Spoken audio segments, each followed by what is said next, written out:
আমাদের চারপাশে কিছু মানুষ থাকে যারা হাসে, গল্প করে কিন্তু আসলে নিঃশব্দে তোমার এনার্জি শোষণ করে নেয়। তাদের কথা সবসময় নেগেটিভ, তাদের উপস্থিতি ক্লান্তিকর।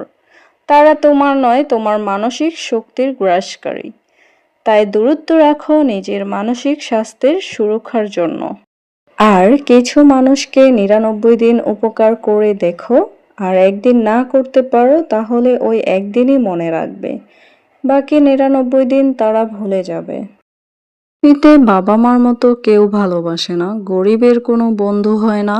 এখন সম্মান তারাই পায় যাদের টাকা আছে। মানুষ মন দেখে না, সুন্দর রূপ দেখে ভালোবাসে। আপনজনগুলোর থেকে পৃথিবীতে বড় শত্রু কেউ হয় না।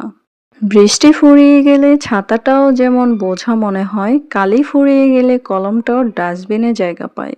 ঠিক তেমনই আপনি যতদিন মানুষের উপকার করতে পারবেন, মানুষ আপনাকে ঠিক ততদিনই মনে রাখবে। যাই হোক, ভিডিওটি আপনাদের আশা করি ভালো লাগবে। আর আমার এই পেজটা সবাই ফলো করে দিবেন নতুন নতুন ভিডিও পেতে। তো আজকে আমি কি রান্না করেছি সবাই বুঝতে পারছেন। যারা ব্রয়লার মুরগি খেতে পারেন না তারা রান্না শেষ হওয়ার ১০ মিনিট আগে অল্প আদা পেস্ট দিবেন, তাহলে ব্রয়লার মুরগির বাজে গন্ধটা আর হবে না। যতবারই ব্রয়লার মুরগি রান্না করি এভাবেই রান্না করি।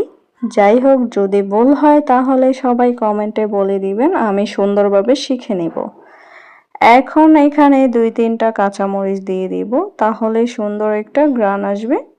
আর যারা এই ভিডিওটাতে একটা লাইক, একটা কমেন্ট করবে, আমিও তাদের ভিডিওতে গিয়ে একটা করে লাভ রিয়্যাক্ট আর একটা করে কমেন্ট করে আসব।